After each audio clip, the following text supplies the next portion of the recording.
Hello, music teacher friends. Do you have your party hats on? Because I hope so. We are celebrating today. My name is Christina Whitlock, your self-proclaimed anytime piano teacher friend, and this is episode 46 of the Beyond Measure podcast. I know that doesn't really sound like a big landmark episode, but today, well, more technically tomorrow, October the 5th, marks 1 year since I launched this podcast. And today I am reflecting on a few of the things that I have learned and confirmed over the last 365 days. I promise there's good stuff here for you. I'm not going to lie. I'm pretty proud of myself today. And patting myself on the back is not really something that comes easily to me, but I'm going to hand it to myself today. 46 episodes in 1 year, all written and produced and released by my solo team of just me. That feels like a noteworthy accomplishment. And I mean, I know this sounds cliche and I kind of hate to even say it, but I really, truly, quite literally could not have done this without you. You know, if this community had not given me pretty much instant feedback on how much you were loving this podcast, I would have likely given it up at multiple points during the year. So if you have sent me a message at any point over the last year, whether that's email or social media, whatever it might have been, please know that every single point of feedback I received has helped fuel my desire to keep this project rolling. So, without further ado, let's talk about what I have learned in my first year of podcasting. None of which has anything to do with actual podcasting, in case you're wondering if this episode is really applicable to you. Instead, I want to talk to each of you as creatives. And creatives, that is, with a capital C. As in, you know how your identity is inextricably linked with this compelling feeling to add beauty and exploration and new contributions to the world around you? Yeah, that's you, right? And it's me too. Our creativeness manifests itself in lots of ways, but I know it's in you. And I want you to think today about what project or practice or creation or desire or whatever it may be, which one of those things is trying to bubble up inside of you right now? And before we go too much further, I want to start by telling you this. Your creative inkling, whatever it may be, it does not have to be a podcast or a blog, or it doesn't have to involve making printable worksheets or anything that you sell on the side. It doesn't have to be developing an online course. It doesn't have to be building your consulting business. I mean, it certainly could be any one of those things, but I just can't help but feel like, thanks to the magic of the internet, that many teachers now find themselves believing they all need some kind of side hustle to keep up with their fellow colleagues. So, in fact, let's actually call that my first reflection for today. Your creative efforts have value, whether you share them publicly or whether you make money off of them or not. So, hear me. Building a big, engaging Instagram community, for example, that might light you up inside and bring you a lot of joy. But if it doesn't, that is okay, and you don't have to do it. You may love creating supplemental resources for your students, and you might find joy marketing those materials to other teachers. And that's awesome. Do it. But if it's not awesome to you, that is okay too. You might love sharing teaching demonstrations and student performance videos online. But if you don't, that is okay. Flexing our creative muscle looks different in each one of our lives. And if you have innovative approaches that are working for you in your studio, you get to choose whether or not you share them with the rest of the world. I just can't help but feel like it's becoming some weird underlying expectation that we share everything we're doing in our studios with the general public. Of course, sharing our successes is hugely valuable and very much appreciated in the educator community. I am infinitely grateful for those of us who do it. I just felt compelled to tell you today that as we explore our own creative desires, these things do not have to be tied to passive income streams or social media followings. Those things have their own value and their own place, but it's not something that you should feel like you have to do. Anyway, maybe that was a bit of a rant, but it's my 1-year party and I'll rant if I want to, right? Yes, your creative efforts have value whether you share them publicly or make money from them or not. I say all of that because I know from conversations I've had with other teachers that some of you are out there feeling like less than just because your name isn't known in our community or because you don't self-publish any of your work. But in reality, most of the very best teachers that I've encountered in my life go through their lives basically unknown to the worldwide teaching community. Their legacy is going to live on in their students and in their colleagues who have personally witnessed their work. I mean, after all, that's the way it's worked for centuries, right? So, yeah, sharing is great. If it brings you joy, then do it. But if it causes you more anxiety than good, then don't do it. Plain and simple. You're still a valuable member of our creative community.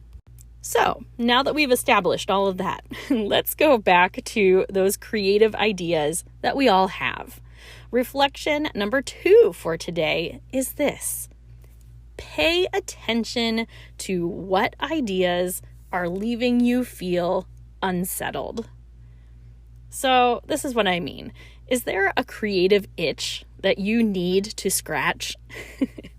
I want you to ask yourself, what are the actual risks if you try this thing and fail?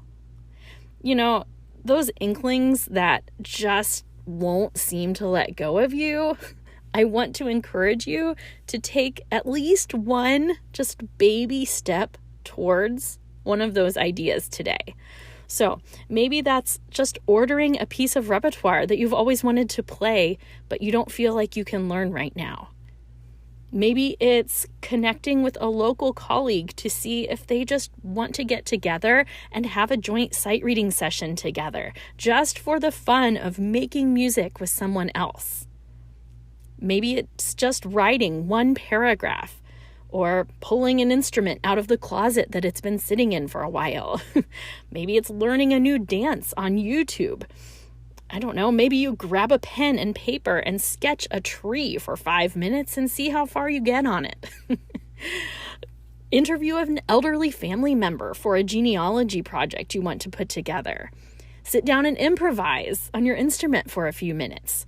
Choose a new recipe to try, or I don't know, all of these things and so much more are worthy uses of your creativity if it's going to bring you a sense of satisfaction.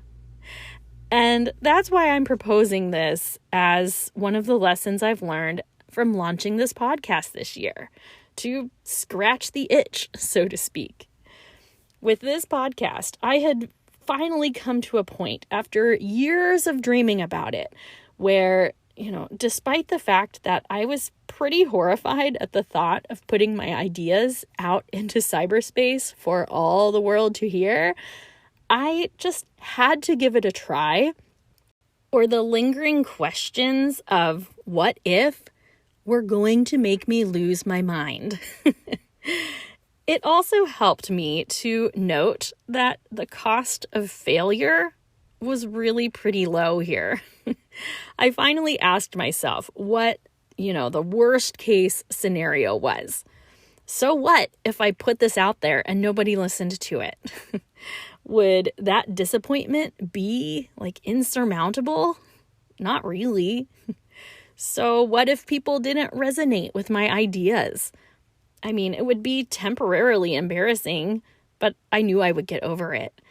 So in the end, pushing the publish button on this podcast meant that I could at least cross something off of my never-ending list of project ideas. And that in and of itself was beyond worth the risks of the failure. So yeah, that is reflection number 2 for today. Pay attention to what ideas are leaving you feeling unsettled.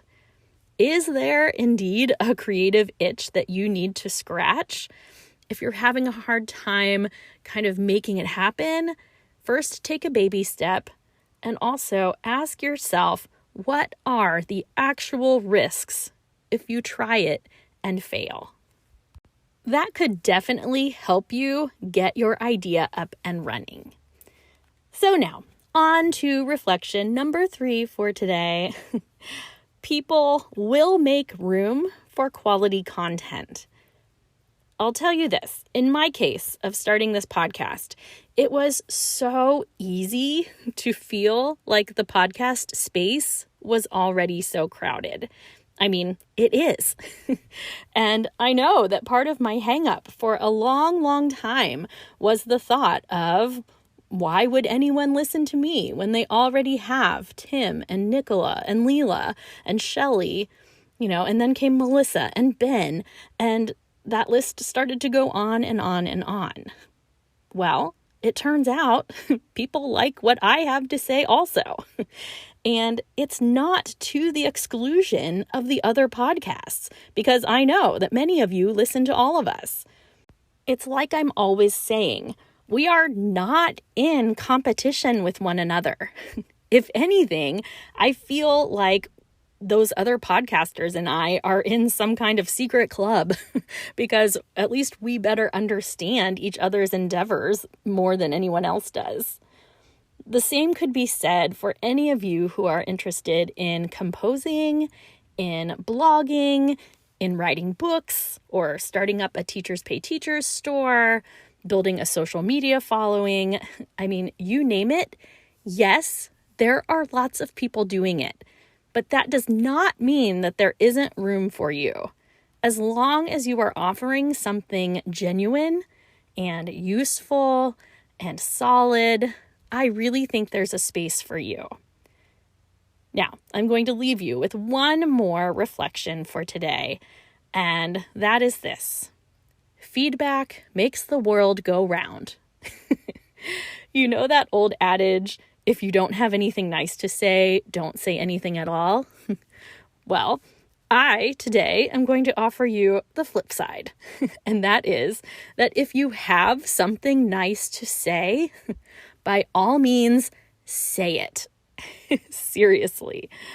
I know that we live in a world where unsolicited compliments feel kind of bizarre to offer up to one another, but I'll give you a for instance. When you are at the grocery store and someone compliments you out of the blue on how well behaved your children are, there is no better feeling in the world than that. Partially because that occurrence is infinitely less likely than the opposite, when your kids are having a rough day and everyone is quick to assume that you have no parenting skills. But it's also just great because we all need more positive feedback in our lives. So if there is a particular composer who is alive and whose work you really enjoy, make sure you let them know. When you see a parent of one of your students doing a really great job at encouraging practice at home, let them know. Melissa Slocum over at the Sounds of Encouragement podcast refers to this as calling out the behavior that you want to see. You want to draw attention to the good things in your studio, right? And the same is true right here on this podcast.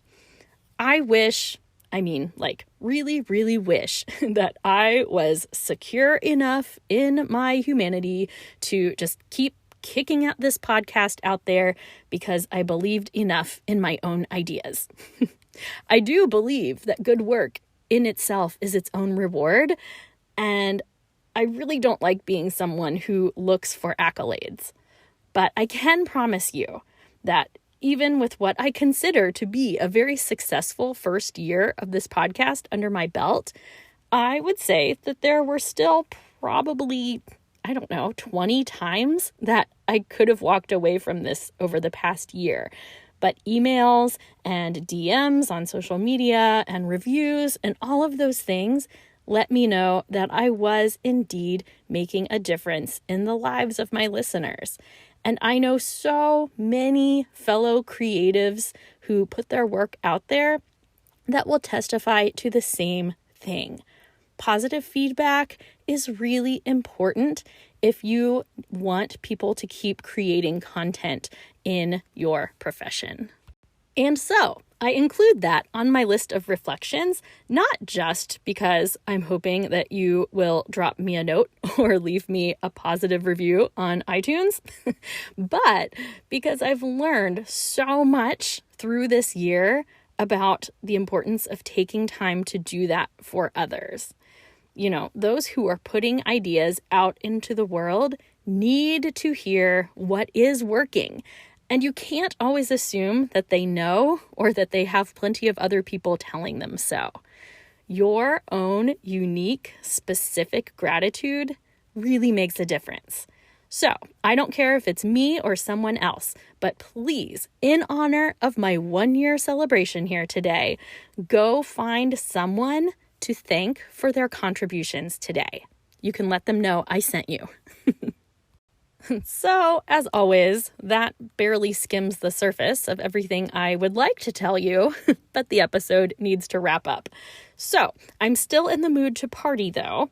So, in the name of supporting creators of great content, I am going to give away $25 to the Teachers Pay Teachers store this week so that you can support one of your own favorite content creators. I'm going to be posting details on Facebook and Instagram later this week. So make sure you follow me there at Beyond Measure Podcast.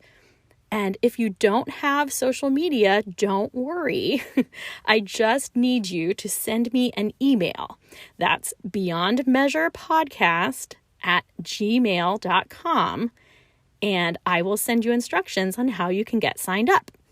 Giveaway entries are going to close at noon Eastern Time on Saturday, October 9th.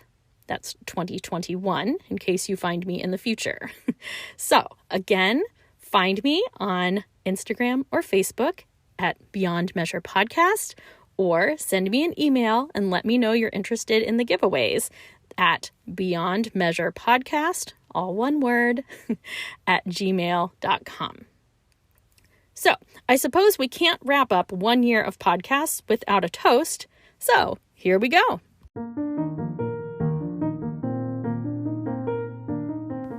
Music teacher friends of the world.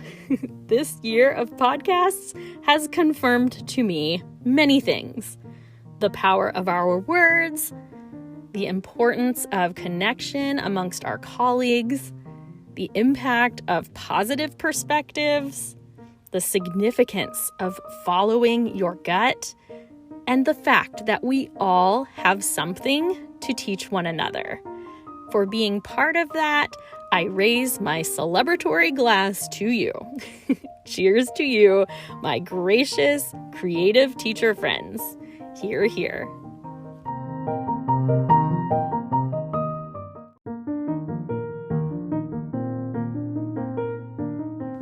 Woohoo! That's 1 year of podcasts from your anytime piano teacher friend, my friends.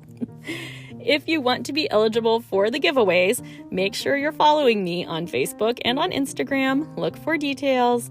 And if you're not a social media person, drop me an email at beyondmeasurepodcast@gmail.com. And we'll make sure we get you entered for $25 to Teachers Pay Teachers so that you can support the content creator of your choice. There may be some bonus things coming your way as well, so just make sure you follow those social media accounts and we'll see what we drum up this week. Thank you so much. If nothing else, just take time this week to work hard, rest well, and be nice. Thanks so much, my friends. Cheers to 1 year.